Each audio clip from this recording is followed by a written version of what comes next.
The summer of 1941, western Ukraine, a triangle of land between three small towns, Lutsk, Brody and Dubno. Here, on dusty country roads and in the standing wheat, thousands of tanks collided in the last days of June. By the sheer number of machines, this was one of the largest tank battles of the entire Second World War, larger than the clash that would take place at Prokhorovka 2 years later. On one side, 5 Soviet mechanized corps, around 2,800 tanks, among them, the best machines in the world at that moment, the heavy KV and the medium T-34, against which German guns could do almost nothing. On the other side, a single German tank group, around 800 tanks, not one of them a match for the T-34. Do the math. 3.5 to 1 in armor, the finest tanks on the planet. And despite all of it, within a week, those Soviet corps would be shattered and streaming east, leaving their tanks behind on the roadsides. How is that possible? How does overwhelming superiority turn into catastrophe? This is the story of why a war is not an arithmetic of tanks, and of what actually decided the outcome. To understand what happened at Dubno, we have to begin not with the Soviet side, but with the German one. With the plan, on the 31st of January 1941, the German High Command signs a directive. On the southern wing of the coming invasion, Army Group South deploys under Field Marshal Gerd von Rundstedt. Its mission is simple to state and immense to carry out. Strike with a reinforced left wing toward Kiev, destroy the Soviet forces west of the Dnieper, and seize the crossings over that great river on the move. The design followed a favorite German recipe of those years.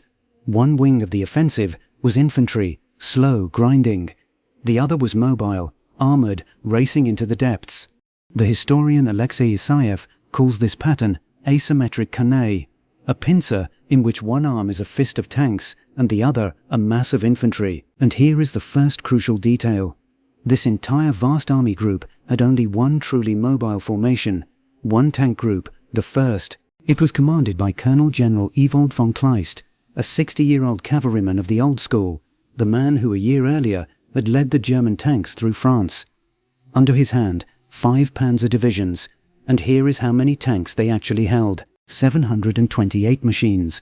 Remember that number. But what matters more is what it was made of. More than 200 were light tanks, PZI and PZ2, essentially machine gun and small caliber vehicles, useful mostly against infantry. The bulk were medium PZ2, and only 100 were the most serious German machine of the day, the PZI-V, with its short 75mm gun. Not a single tank that could stand beside a T-34, not one. So on paper, on a simple census of tanks, the Soviet side was superior in every category. More machines, thicker armor, more powerful guns, but an army is not a census of tanks, and the Germans had what such a census never captures. The first thing was the organization of battle itself. The Germans went into combat not as divisions by the book, but as flexible battle groups. Around a tank or infantry regiment, they assembled everything needed for the task at hand: artillery, anti-tank guns, engineers, flak, right up to the famous 88mm guns, and one man, on the spot, commanded all of it. There was no need to send requests up the chain and wait. Infantry, tanks and guns acted as a single body, instantly. The composition of such a group could be reshaped within an hour to fit a new situation. The second thing was the discipline of movement. The Germans designated roads in advance as axes for their tanks and called them Panzerstraße**. Infantry was forbidden to use them, so the armored fist would not bog down in the baggage trains. 3 such axes led into the depths of Ukraine, and their waypoints, Sokol, Radikiv, Beresteko, Dubno, would become the geography of the entire battle. The third thing was something that could kill even a T-34. Every panzer division but one carried heavy core guns whose armor-piercing shell would punch through any Soviet tank, including the ones that wouldn't even appear until 1943. Add to that those 88mm flak guns, brought down to fire straight at the target. The means existed. The only question was whether you could let the target get close and not flinch. And one more thing, against a popular myth. In the movies, the German infantry of 1941 rides into battle in tight ranks aboard half-tracks, submachine guns at the ready. The reality was different.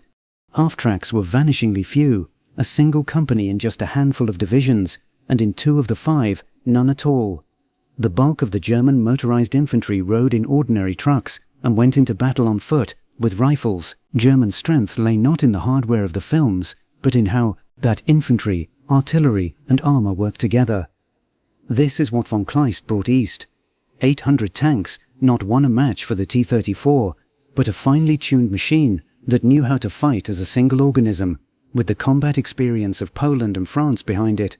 Now let's look at what waited for him on the other side of the border, and at why 2,800 tanks were a far less fearsome force than they appeared on paper. Let's cross the border.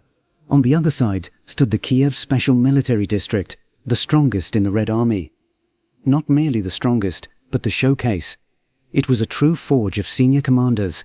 Timoshenko commanded the district before becoming People's Commissar of Defense. Zhukov succeeded him, then left to become Chief of the General Staff. Vatutin passed through its headquarters.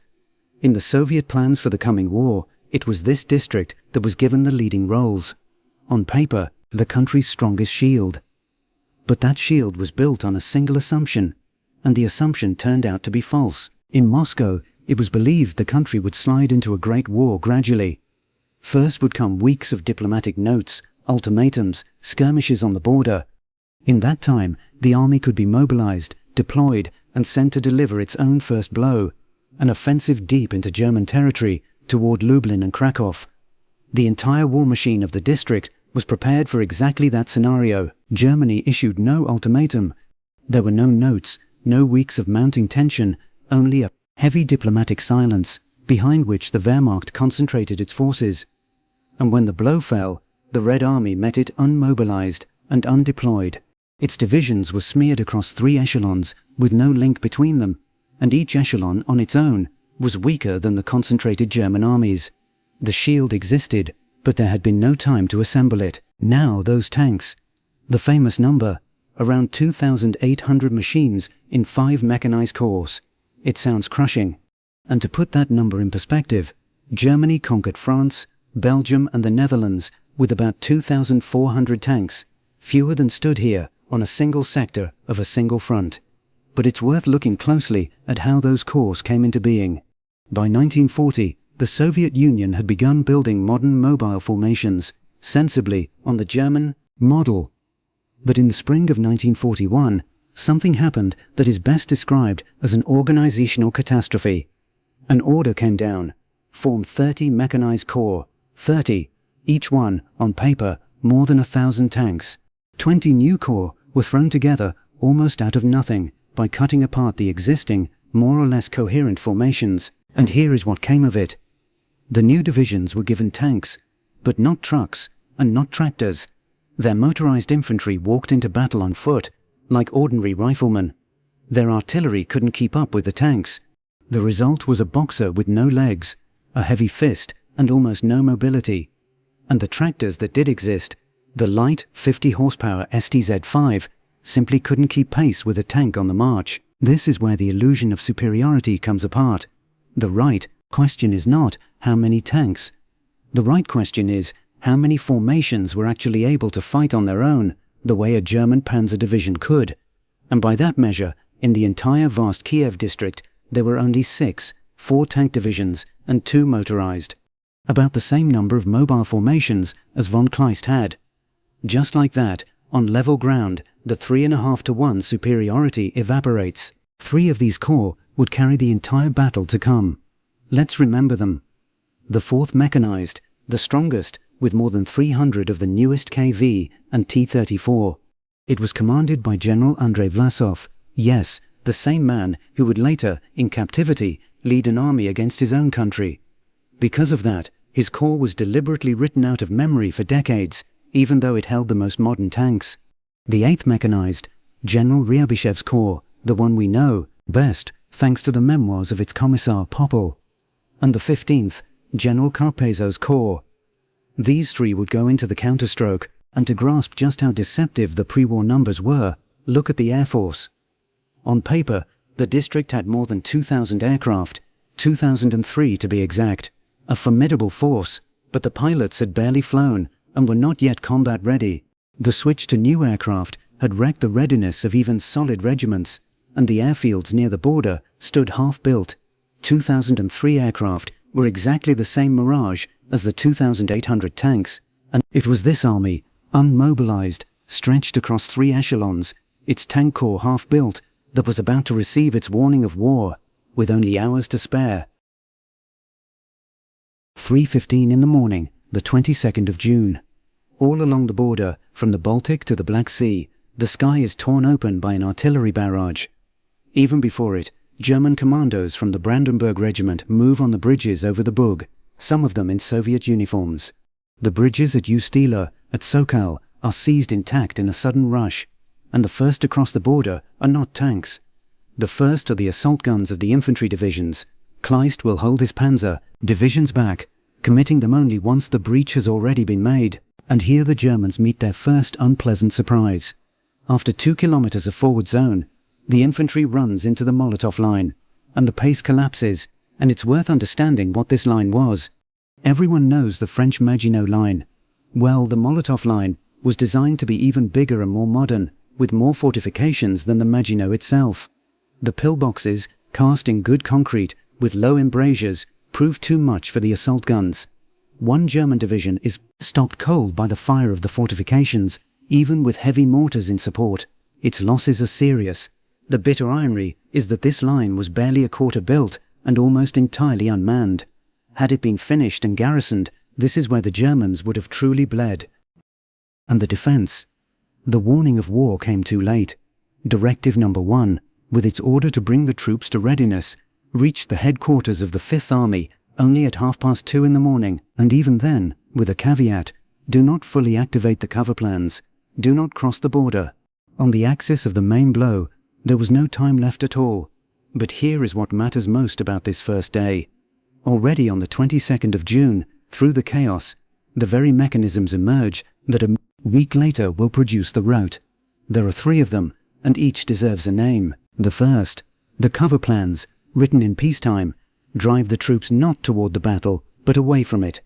A tank division standing 12 kilometers from the border is required by the plan to march on Kovel, that is, away from the battle that has just erupted. The strongest corps is pulled into reserve onto a secondary axis. The armada does not gather into a fist, it is dragged apart along paper routes. The second, a sound decision at the top, does not equal its execution at the bottom. The front headquarters, to its credit, oriented itself quickly. That same day, before Zhukov even arrived from Moscow, it began drawing 3 mechanized corps together against the German breakthrough. The decision was right, but as the order descended through the chain of command, it dissolved. One army commander turned the strongest corps onto his own flank.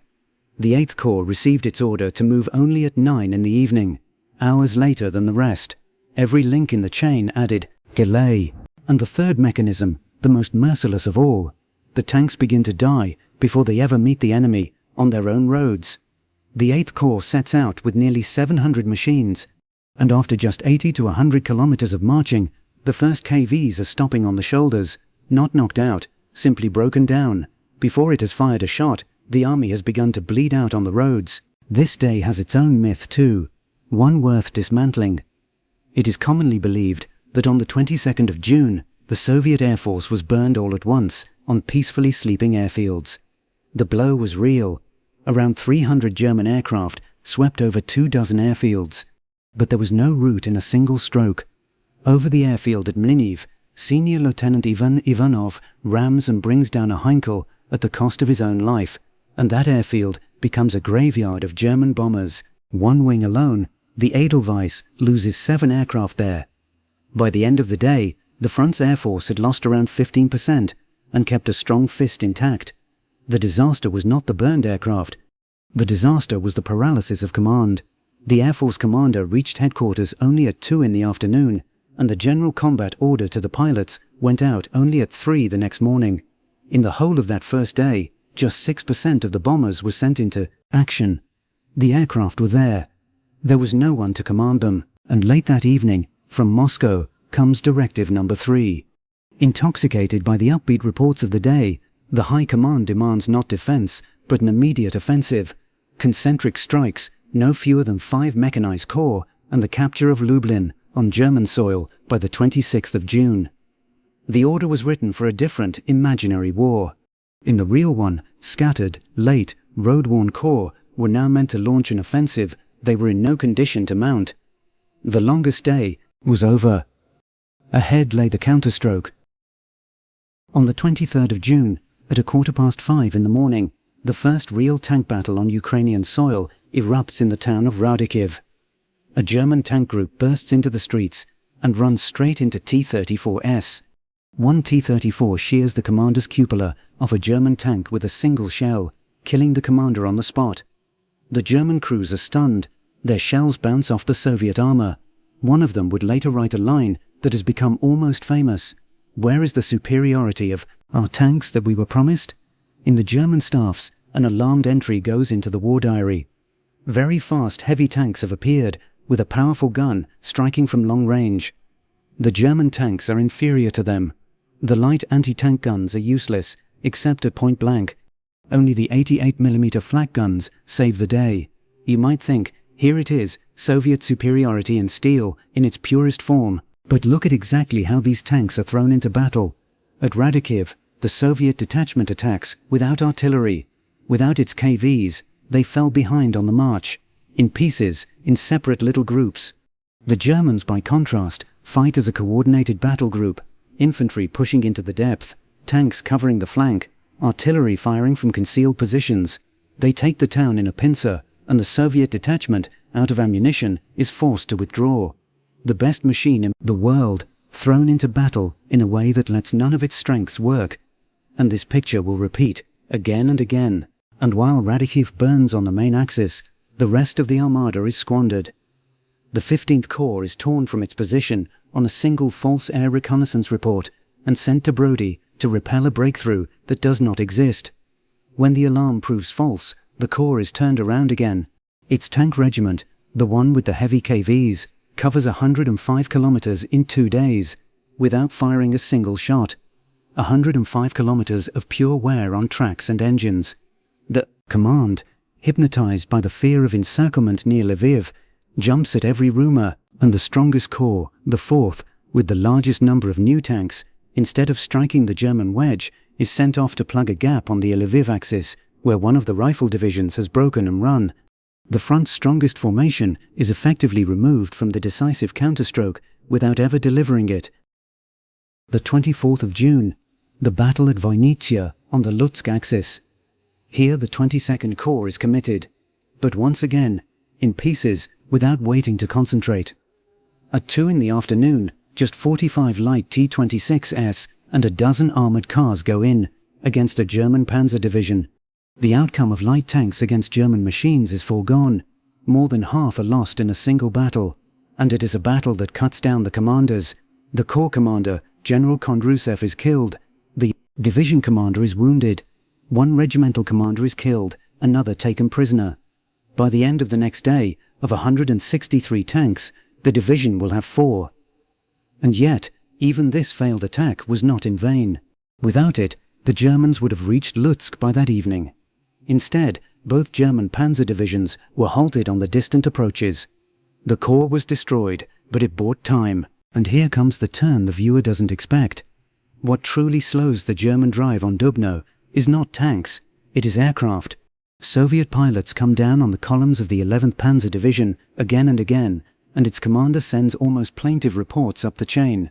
Dead, wounded, burned out tractors, the division can't move, fighter cover needed urgently. Against that backdrop, one entry in the German staff reads especially cynically: "Our Air Force has largely achieved air superiority, but for that mastery of the sky, the Soviet Air Force pays on the ground. As it falls back, its airfields come under attack, and they die, only not in a single stroke, as in the legend, but methodically, over several days. One air division in the path of the German spearhead loses nearly 130 machines, most of them on the airfields and during the withdrawal. This is not the route of sleepers, this is a deliberate strangling." And on the 25th of June, the thing the Germans had been racing for comes to pass. At 2:10 in the afternoon, they enter Dubno, and they take it because the Soviet Rifle Division that was supposed to stand in their path along the Ikva River was late to that line, by a matter of hours. A few hours, and the town had fallen. The counterstrokes were going in, piecemeal, without artillery, arriving late, bleeding out on the roads. And toward Brody and Dubno, Ryabishev's corps was already moving up, for the main blow of the entire battle. The front's great hope is moving up to Brody, the 8th Mechanized Corps of General Ryabishev. The strongest, with a mass of new tanks. On paper, a fist capable of turning the battle. But look at the state it arrives in. Its best division, the 12th, brings just 75 tanks to the line of attack, out of 300. The other 200 and more are left behind, machines that have covered 415 kilometers without a single inspection or repair, and have simply stopped on the shoulders. Another division's artillery is stranded, its tractors broke down on the march. The infantry never reached the jumping-off line at all. The corps has not yet fired a shot, and half its strength has already dissolved on the roads. There it is, that mechanism, in full view, and still, on the morning of the 26th of June, the counterstroke goes in. And, against all of it, it creates a genuine crisis for the Germans. The Soviet tanks break through so deep that they come within 6 kilometers of a German corps command post. The corps commander flees the town. The German road is cut. To parry the blow, the Germans have to wheel an entire panzer division off the march, and part of an infantry division with it. The German anti-tank defense is once again helpless. From 100 meters, a 50mm gun puts 24 shells into a KV, and only jams its turret. Beyond 500 meters, against the KV and the T-34, the Germans have nothing at all. Had there been not 75 tanks in this blow but twice that, the battle might have turned. But there were 75. And then comes the thing that decides it. The counterstroke is broken, not by German tanks. It is broken by aircraft. From 2 in the afternoon until evening, some 20 air raids come down on the 12th Division. The tanks themselves are hard to hit from above, too tough a nut for a bomber. But the Germans aren't bombing the tanks.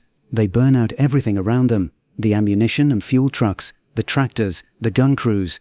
By evening the division is left without artillery, the very artillery without which tanks are blind and defenseless. This is one of the first times in the whole war that a Soviet tank attack is broken specifically from the air, and the German staff records it honestly. The attack was halted by effective air support, and up above, in those hours, a fever.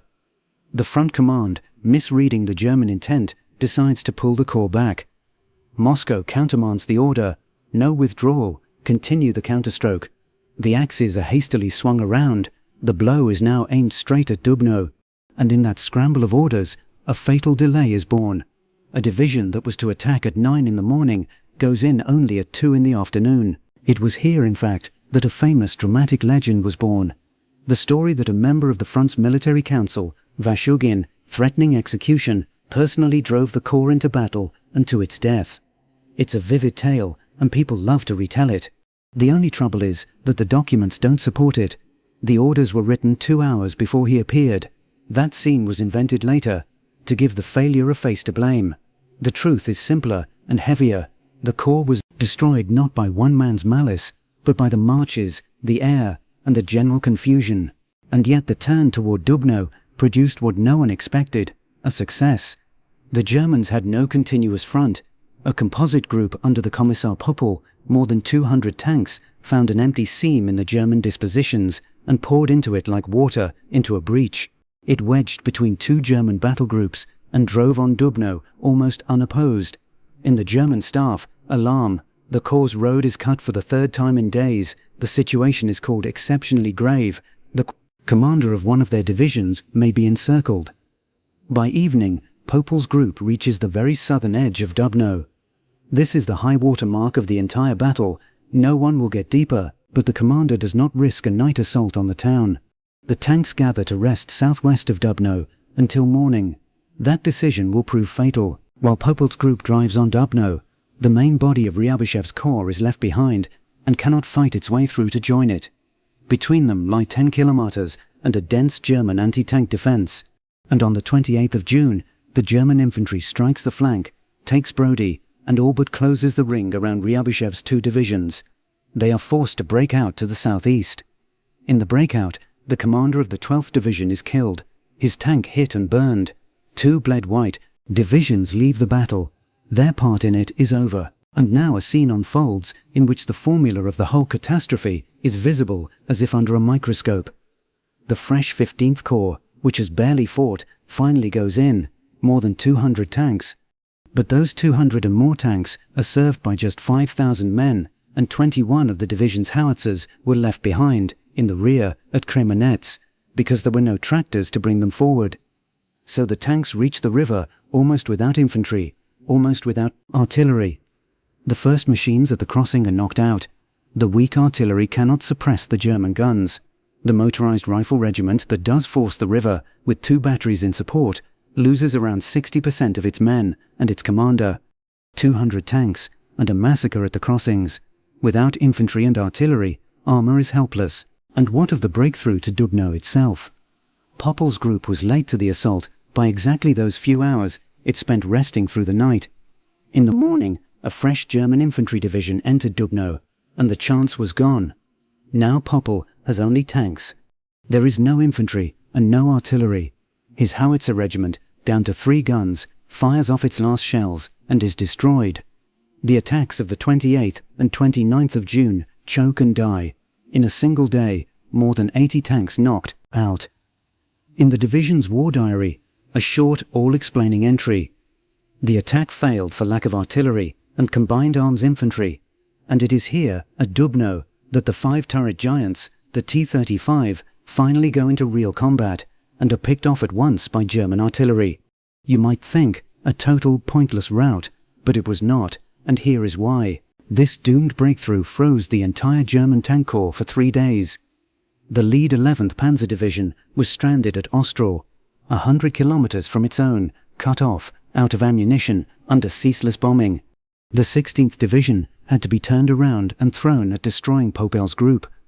The German staff records, with frustration, that the tanks once again failed to reach operational speed. The Wehrmacht had overrun Poland in weeks and France in a month and a half. Here, a single doomed tank charge stalled an entire Panzer Corps for 3 days.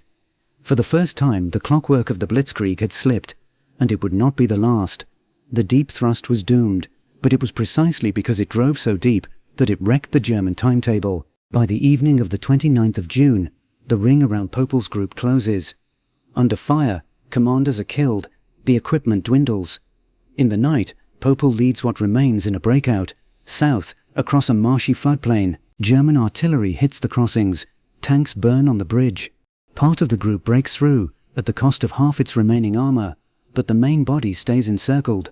It has many weeks ahead of it, working its way out of the German rear. The counterstroke died for the same reason as all the ones before it. The tanks were thrown in without infantry and without artillery, and they perished, unable to take even a lightly held town.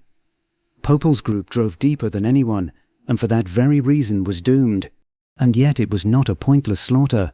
This breakthrough, and the stubbornness of the encircled, stalled the German blitzkrieg on the main axis for several days. The defeat was catastrophic, but it was not meaningless. What remains is to understand the main thing, why, with such superiority, it became possible at all. And so it was over. 5 mechanized corps, 2,800 tanks, the best machines on the planet, and a rout in a single week. Now that we have walked through this battle day by day, we can finally answer the question we began with. How is that possible? But before we give the answer, look at one figure that turns everything around. A year earlier, in France, in their first 10 days, the German tanks covered 800 kilometers and reached the Atlantic Ocean.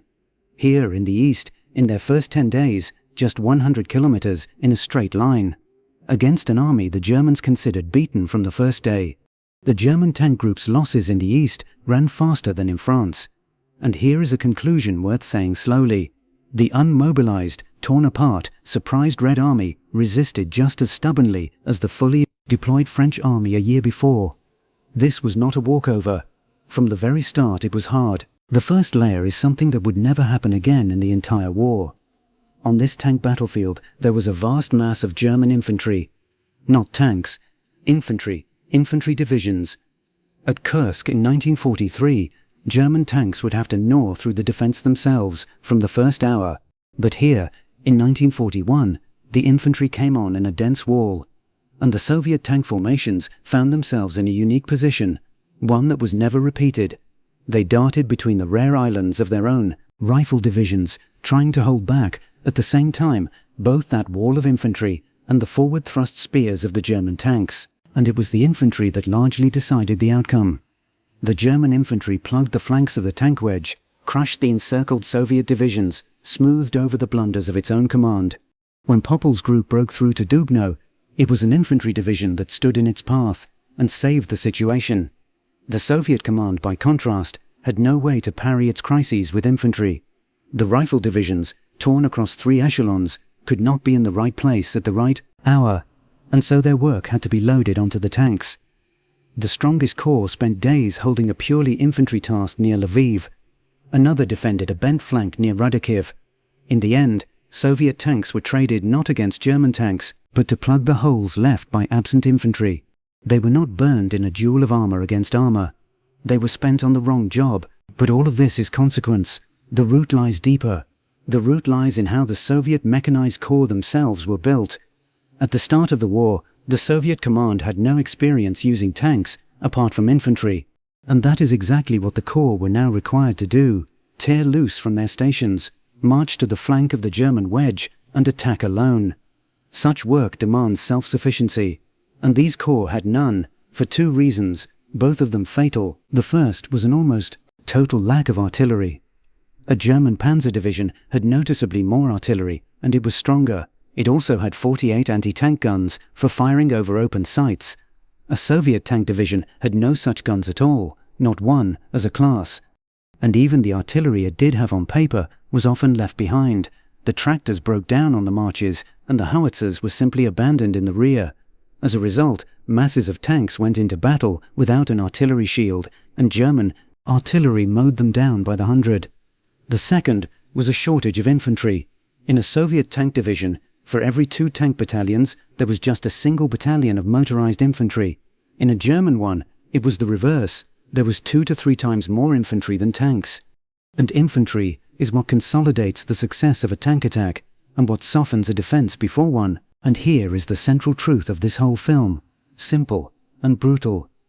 A tank, on its own, is a blind steel box that can see almost nothing.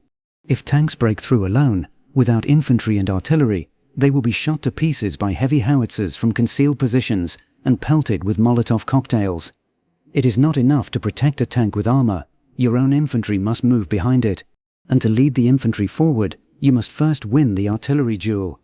The Soviet corps had neither the infantry nor the artillery shield. And no armor, no KV, no T-34 could make up for it. So the thing to be amazed at is not that these corps lost with such a mass of tanks. The thing to be amazed at is that, with such negligible artillery and so little infantry, they managed to do anything at all. And they did a great deal. The German offensive was temporarily pushed off both of its main roads and sharply slowed. The counterstrokes saved the greater part of one army from encirclement and delayed the commitment of an entire German corps. As for the task set in the orders, to encircle and destroy the German strike force with the means at hand, it was impossible in principle, even with flawless execution. And finally, the numbers in which the whole essence lies. By the start of July, the German tank group still had about 60% of its tanks in service.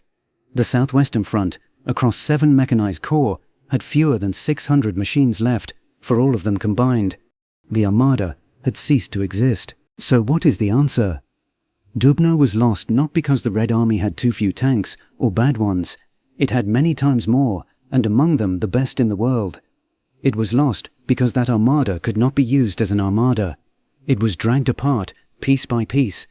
It was thrown into battle without infantry and without artillery. It was driven down the roads until it bled out, never reaching the enemy. It was spent to plug the holes left by absent infantry. It was finished off from the air and tangled in confused orders. In the summer of 1941, the essential thing became clear. War is not a contest of tanks. It is a contest of organizations. And in that contest, the Wehrmacht then stood a head above. But this bitter story has a sequel. The very lessons paid for at Dubno in such blood, that you need infantry, you need artillery, you need a single flexible command, the Red Army would learn. The clumsy, unbalanced Corps of 1941 would soon be dissolved, and a few years later, coordinated tank armies would travel the road back, all the way to Berlin. The road to that victory began here too, on the dusty fields between Lutsk, Brody and Dubno, in one of the largest and most forgotten tank battles of the entire war.